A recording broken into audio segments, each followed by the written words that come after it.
What's up, Game Boys and Girls? Big T here, back with another video, and today we're going to talk about something I've been thinking about for a while, probably decades off and on, because I was surprised that this hadn't happened more. I think we've only had one generation where this happened, and that's the ability for us to be able to upgrade our consoles, our home consoles, hardware. And there's different ways to do that. Obviously, you had back in the day, attachments and whatnot. For say the NES, we didn't get that. We got the expansion port on the bottom, but only the Famicom, the Japanese version of the NES, was able to actually get an add-on, which we all know as the Famicom disk drive. Which would kind of come back later in an idea that Nintendo also didn't follow through with the US version. But yeah, we've had expansion ports on consoles almost since the beginning. And sometimes that stuff gets used, sometimes it doesn't. We had the Sega Saturn, or excuse me, Sega CD had the expansion port on the Gen 1 model for it would eventually become the Sega CD. We got that. When we got the Model 2, which had the port on the side, and so that way you can hook it up to the side and have the Sega CD, the smaller, more compact version. No pun intended, compact disc version for the Sega CD for the Model 2, which was that's the one I had. I liked that the most. And then you had stuff like this is Teleview for the Super Nintendo. I don't think there was any other add-ons for that. Again, that was only in Japan. Nintendo would often put ports, expansion ports on their consoles and not do anything with them, at least in North America. That kind of changed with the N64. And that's really what I'm talking about when it comes to hardware upgrades. I don't mean like add-ons. We had consoles during the the 5th gen. I always get the gen numbers mixed up. Whatever gen has the N64, PlayStation, and Sega Saturn, among some others like the Panasonic 3DO that people forget. Atari Jaguar as well. I guess that falls in there, although it was a little earlier. So we've always had these consoles that had, stuff you could add on. The Jaguar had Jaguar CD, stuff like that. But I'm talking about actually upgrading the hardware, making the system more efficient, performance-wise. And so we didn't really get that until, I don't know who was first. I'm guessing Sega Saturn was first with this. But obviously Nintendo already had this in mind. But we'll start with the Sega Saturn. So here's my Sega Saturn, or one of them anyway. I have 3 currently. I gave one away to a friend, a little dusty. And as you can see, this is the expansion port, or at least one of them, on the Sega Saturn. There aren't any more. I think. Well, there's like the VOD in the back, so you can play movie. It was kind of like CDs with movie on. I forgot what they call it. I think they're VODs, video discs. That is kind of a medium that never really caught on here. I think it was cool because they like enhanced some games. Like you can get some really nice full motion video, unlike we actually got on the CD-based consoles. True full motion video. Basically close to DVD, closer to DVD stuff. Before DVDs were a thing. And that's what that expansion port was for. But this is the one that people looked at first. They thought, me too, that this was going to be a way for us to play our Sega Genesis games, which would have been a great asset. But we learned quickly... Oh, I just dropped it. We learned quickly that wasn't what this was for. Sega's Genesis carts, to much chagrin. Do I have one in close proximity? I do. Does not fit in here, even though it looks like it should. It just does that. It will not go in there. Even if it did, I don't think the circuit boards, no, it doesn't line up anyway. Funny, I never even tried. But this is an expansion port for things like this, the Action Replay, and it would give you memory card capabilities, because all your memory is stored in that little battery. If you can see it there, that little watch battery that lasts not that long, maybe 8 months to a year, if you're lucky. And then, no, without warning, all your save data is gone if that battery dies, which really sucks. So they gave you this option to basically have a memory card that goes in that slot. But this also does something else. I want to show you with a different one, because I think this is more of a modern thing. This wasn't actually around back then. But, you know, another thing that that slot could do was you could put in your Sega Saturn Netlink, which allowed you to have a browser so you can browse the internet. I think this came out in 96, if I'm not mistaken, which is still pretty early. Yeah, it's right down the bottom, 96. For the internet, I mean, we had it. It was still very new to us at that time. And I'm just going to go ahead and pull this out. And it still has the browser disk that you need it to get this to work. It has Planet Web and Excite and Concentric Network Corporation. You can see that the light will allow. So you had all those archaic and pretty much dead software things. And there's some paperwork in here. But yeah, there's the Netlink disk there. If you can see it, it's really shiny. There you go. And that would allow you to then plug this beauty in, which I don't think I've ever used. I might have played with it way back in the day. But yeah, it goes in this slot here. That's a giant cart. And there it is. And then if you can see the sides there, that's where you plug in your TV, or your telephone line. In, it will go in here. Your line in. This will be your line in. This will be your line out to your telephone, and you plug it in there, and you can get on the internet. And for those of young folks, the internet used to go through your home telephone, and so if you were using the internet, you would get a busy signal unless you had another line. And people didn't like that, but that's what we had back in the day. And your internet would dial up, like a phone dials. You would dial up to the internet basically, and that's how we did it back in the day. And it's funny now, but it was fine for us back then. You get that.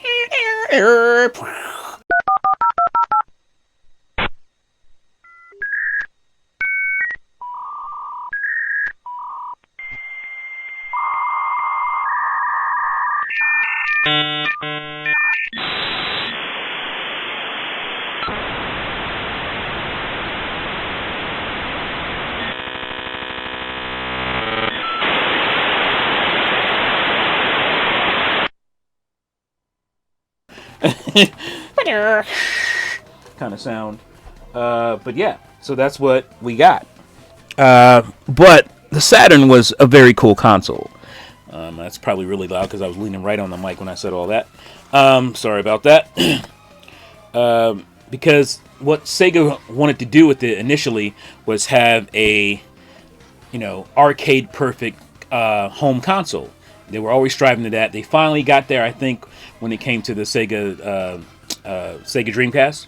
I would say that was pretty arcade perfect. In some instances, it looked better than the arcades, especially if a game came out later on the Dreamcast that was on arcades. Sometimes it would enhance it for a Dreamcast.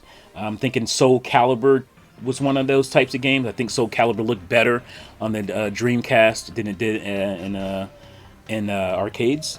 Which was crazy. But a lot of really good 2D fighters, especially, Sega wanted to, have those come home to the home console, and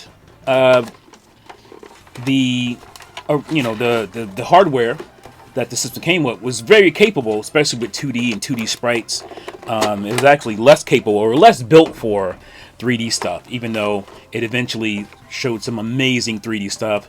Panzer Dragoon Saga comes to mind, having a huge kind of, not I want to say open world, but 3D RPG, like full 3D RPG on the Saturn. The PlayStation wasn't really doing that. The N64 was, but that was crazy for a console that was built for mostly 2D gaming and amazing 2D gaming.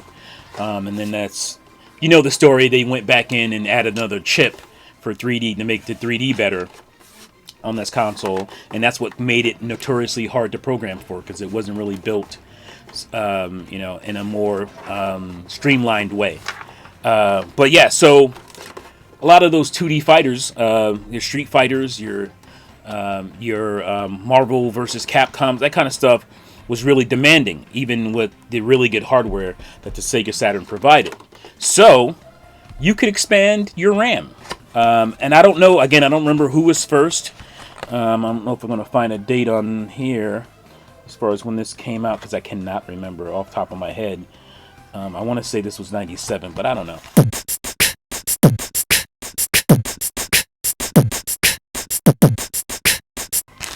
But certain games, I'm going to show you the game. This one is X-Men vs. Street Fighter. Came with RAM expansion, and that's what this slot can be used for as well. It will provide you the same amount of more RAM that the N64 does. And it's funny because nobody remembers, maybe because this didn't sell as well as the N64. But yeah, this has memory expansion as well. I don't know if this also gave you, I don't think the ones that came with the game gave you the ability to save your game on here. But this gives you 4 megabytes more RAM. I mean, that sounds piddling today, obviously. But that was pretty significant in the consoles in the mid-90s. And so you could expand the RAM, and that's the only way this game would function. Like, you couldn't play it. It'll give you some kind of error mode or something, some kind of error code if you try to play it without that. And fantastic, right? Fantastic. And games ran really fast, and looked beautiful, especially the 2D games. Looked amazing. And like I said, Nintendo also did that. And I mean, they built the console with that in mind. I should have maybe showed you my original N64, but I'll show you my Jungle Green N64 that came out in 99. I remember exactly because it came out with the game, Donkey Kong 64. But we always had this expansion port in the front, and we didn't really understood at the time what it was about. It just says memory expansion. And I wasn't in tune to that kind of stuff really in the 90s. What do you mean memory? I didn't understand RAM and all that stuff really yet. Because we didn't grow up with computers in the house, like we do today. And that's just not something we thought about a lot in those days. But if you... actually, I have it right here. So this is the jumper pack that comes with your N64. Now, I don't believe there's any kind of like RAM on here. I think all the RAM on the N64, the base N64, is on the board, the motherboard. I just think this is some kind of power chip. They knew eventually that they were going to use, or they thought anyway. As you can see, the jumper pack. I gave you a good look at it. There you go, Nintendo 64 jumper pack. I should have looked this up before coming on here, but I don't know if this provided any kind of expansion, any RAM or anything like that. This is just kind of like the connector to the power. Because if you took this out, your power, it won't even turn on. You have no power. So, but you could expand it just like I showed you with the Saturn. You take this off. Yeah, I was gonna say I'm not sure if I opened this or not. And I would often use the door, a little trick for you there. If you don't have your little, the system comes with, or the expansion pack comes with a little fork to pull it out safely without, breaking anything. And it's on this side. So you would take it, put it up under there, pop it out. And this is the N64 expansion pack. And it has that nice little red thing on the top, just in case you don't know. But it also says N64 expansion pack on there. What does it say? Yeah, memory expansion pack. So this gives you 4 megabytes as well for the N64, which is fantastic, right? And you can do, higher resolutions. I don't know if it really helped frame rates.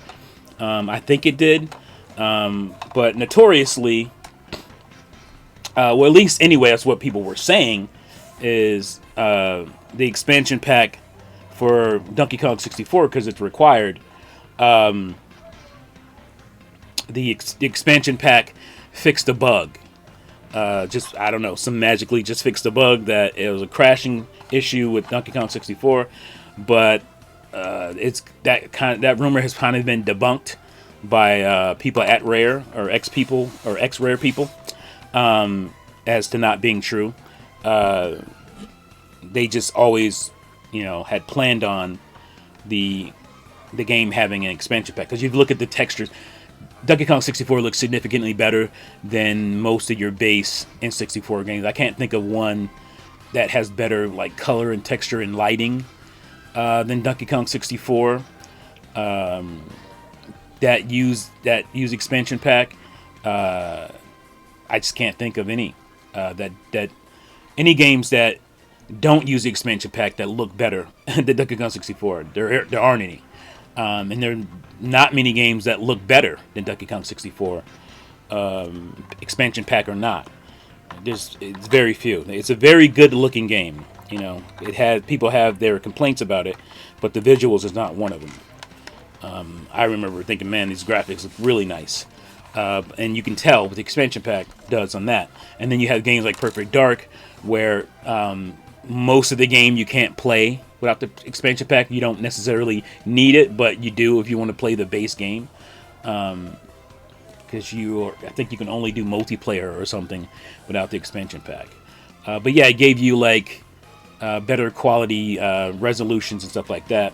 There would sometimes be issues implementing the expansion pack stuff, because it would drop frame rates here and there on certain games that weren't better optimized. But yeah, it's very cool. And this is one of the reasons I love the N64, why it's my favorite console of all time.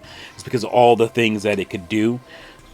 But yeah, you had other games that I want to say had expansion. But again, like I was showing you with the modem and whatnot, the things that really got me excited about N64 is the kind of innovative, kind of techie things that it was doing. So you got a game like Star Fox 64. This is the big box one that comes with, it's hard to see, oh, it's right there, the Rumble Pack. This is the first game that came with the Rumble Pack, and this was a way to expand the media on the N64. And then there's the Jumper Pack, or not the Jumper Pack, the Transfer Pack, that would allow you to play only Pokemon Game Boy Pokemon on your big screen through your N64. But you can also transfer your Pokemon from Game Boy over to Pokemon Stadium. So that was cool. And the expansion pack, and the console was just so innovative. It was mind-blowing because of the 3D, 3D worlds and stuff that we didn't get before that. But it was also that. And so I was really excited. And I often talk about how I don't understand, especially the younger generation who just want a better looking version of what they just had when it comes to, new consoles, like with the Switch to Switch 2. Most people just want a better looking, better running Switch. And I'm like, well, that's not very exciting. That's cool. I want that too, I guess. I actually have another video talking about that stuff. I don't want to get into that.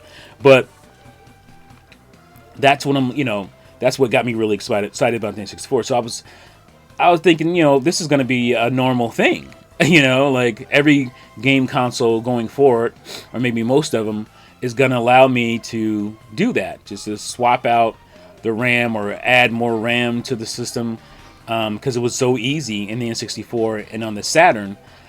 And you could already do it on PCs and stuff, and from the beginning, basically.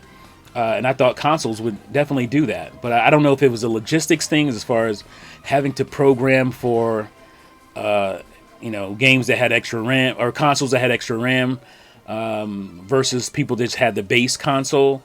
I'm sure that that was definitely an issue on the N64. A lot of people maybe didn't want to utilize the expansion pack stuff, because they're like, well, how many people actually have an expansion pack versus people who are just using the base RAM on the N64. Same thing, that went for the Rumble Pack as well. It's like, do I want to add Rumble Pack features to my game, something that's going to take more time and resources, if not everybody has that. I can't be guaranteed that everybody will have a Rumble Pack. Why should I put in the work to add Rumble Pack capabilities? And companies will think about that kind of stuff. They have budgets and all that kind of stuff to meet, and they want to have release dates to meet and all that. And they're like, do I want to spend the extra time to implement this thing that only 3% to 10%, if you're lucky, 20% of the console owners actually have this hardware piece? They actually have a expansion pack.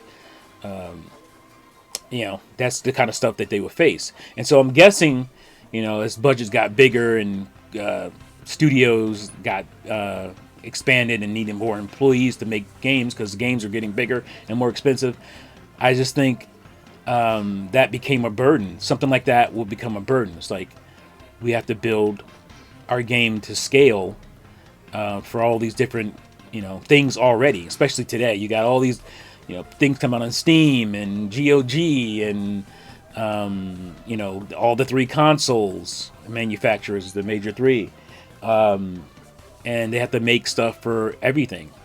It's hard enough to do that, and then on top you want me to make certain tiers on a console. I think that's why the Xbox Series S has its woes, because they're like, all right, we building 5 different versions already, and I got to build an extra version.